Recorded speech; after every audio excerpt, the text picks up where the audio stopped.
Baik, Assalamualaikum warahmatullahi wabarakatuh. Perkenalkan, nama saya Naufal Zakwan Zakianto dengan NIM 130122324.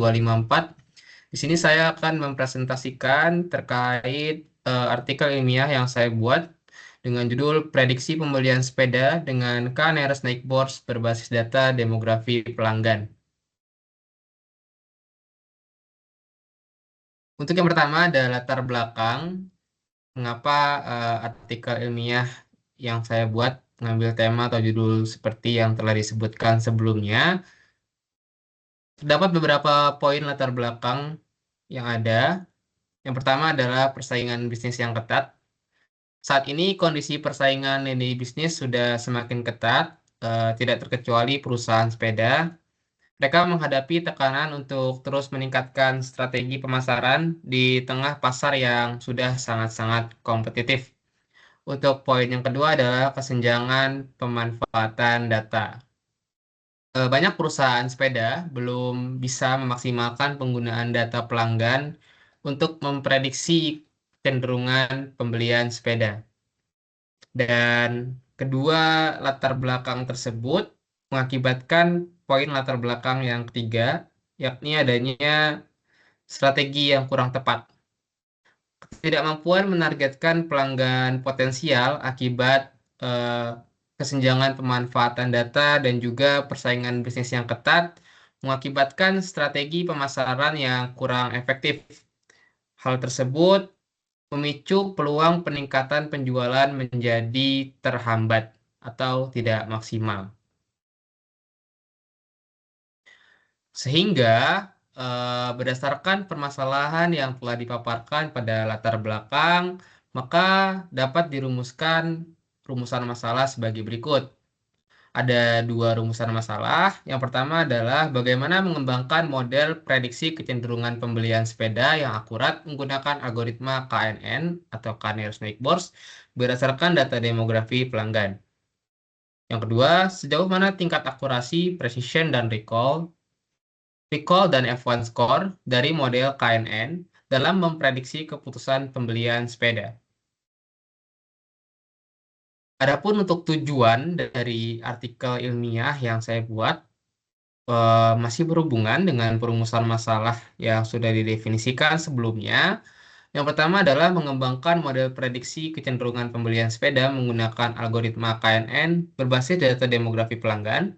Yang kedua adalah mengevaluasi performa model prediksi yang dihasilkan melalui pengukuran akurasi, precision, recall, dan F1 score untuk memastikan efektivitas dalam memprediksi keputusan pembelian sepeda. Untuk mewujudkan dan mencapai tujuan serta menyelesaikan artikel ilmiah yang sudah saya rancang garis besarnya, dibutuhkan beberapa kajian pustaka sebagai berikut. Yang pertama, tentunya terkait algoritma yang digunakan, yakni KNN atau K-Nearest Neighbors. Reinhardt et al. Tahun 2022 berpendapat bahwa algoritma KNN adalah salah satu metode non-parametrik paling klasik dan efektif yang digunakan untuk klasifikasi dan regresi dalam pengenalan pola.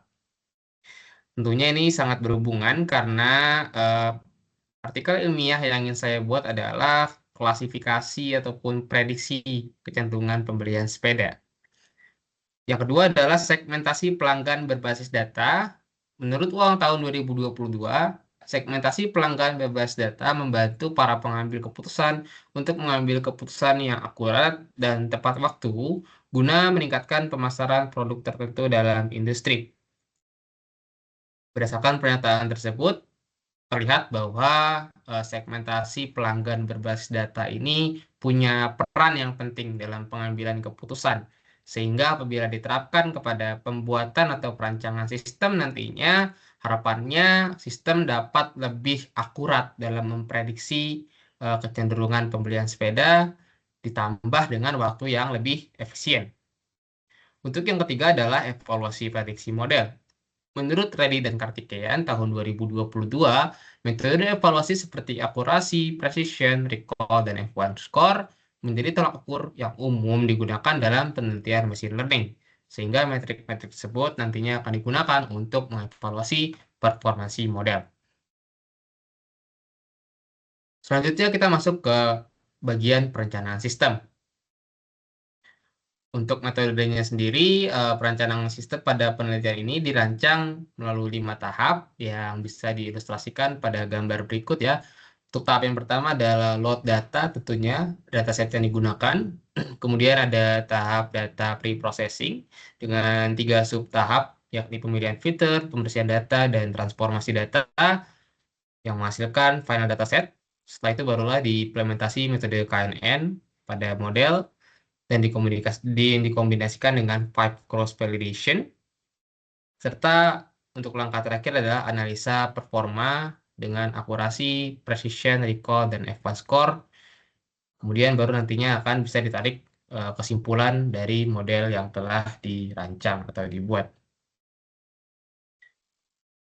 Untuk tahap yang pertama, yakni tahap awal, berkaitan dengan dataset, diperlukan load data. Kemudian data yang digunakan dalam penelitian ini terdiri dari kumpulan atribut data demografi pelanggan yang berasal dari kaggle.com dengan total 1001 jumlah data, memiliki 11 features, yaitu status pernikahan, gender, pemasukan, jumlah anak, pendidikan, pekerjaan, kepemilikan rumah, jumlah mobil, jarak tempuh, wilayah, dan umur. Kemudian dataset juga punya satu buah data target, yaitu keputusan pelanggan, apakah mereka membeli sepeda atau tidak. Dan ini adalah gambaran dari dataset yang digunakan. Sumber datanya dapat diakses melalui link berikut.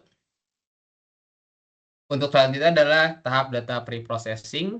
Setelah dilakukan load data, kita melakukan data pre-processing dalam 3 tahap utama, yakni pemilihan fitur. Fitur yang memiliki nilai korelasi paling tinggi dengan kolom target akan digunakan. Kemudian pembersihan data, dicek apakah data yang nol atau data yang kosong pada dataset. Dan terakhir adalah transformasi data, yakni melakukan pengubahan data menjadi data numerik pada data-data kategorikal. Karena komputer hanya bisa mengakses atau memproses data-data yang berupa numerik. Untuk selanjutnya, kita melakukan penerapan algoritma klasifikasi, yakni algoritma KNN. Setelah data final sudah ada, maka dirancanglah model klasifikasi menggunakan algoritma KNN. Algoritma ini dipilih karena efektif untuk klasifikasi dan mudah diterapkan pada dataset dengan banyak fitur. Model ini juga difokuskan pada pemilihan jumlah tetangga K yang optimal. Dengan jarak antar sampel dihitung menggunakan rumus Euclidean. Rumusnya adalah sebagai berikut, di mana D adalah jarak antara dua titik P dan Q dengan N mewakili jumlah atribut yang ada pada dataset. Kemudian setelah itu model nantinya akan dikombinasikan dengan cross validation dengan k-fold K sama dengan 5. Hal ini bertujuan untuk memastikan kekokohan dan generalisasi model, di mana teknik ini dapat membantu mengurangi overfitting dan memberikan refleksi yang lebih akurat dari kinerja model pada data yang belum dipelajari atau data yang tidak terlihat. Pendekatan ini secara matematis direpresentasikan dengan rumus sebagai berikut ya, di mana CVN adalah score cross validation, N adalah jumlah volt, dan MI adalah metrik kinerja untuk masing-masing voltnya. Dalam hal ini adalah volt ke I. Tahap yang terakhir adalah analisis perbandingan kinerja. Pada tahap ini, model akan dinilai performansinya menggunakan beberapa metrik utama, yaitu akurasi, precision, recall, dan F1 score. Metrik kinerja dapat dihitung dengan rumus sebagai berikut ya. Ada rumus akurasi, precision, recall, dan F1 score, di mana simbol TP, TN, FP, dan FN masing-masing mewakili jumlah positif benar, negatif benar, positif salah, dan negatif salah. Positif benar dan negatif benar adalah di mana ketika model memprediksi sesuatu dengan benar dan kenyataannya memang benar gitu, baik dia positif maupun negatif. Sedangkan untuk positif salah dan negatif salah adalah kebalikannya, di mana ketika model memprediksi sesuatu dengan baik itu positif maupun negatif, namun pada kenyataan atau pada faktanya pada dataset adalah sebaliknya. Seperti itu. Sekian, terima kasih presentasi dari saya. Apabila ada kesalahan, mohon dimaafkan. Mudah-mudahan dapat dimengerti dan dapat bermanfaat. Wassalamualaikum warahmatullahi wabarakatuh.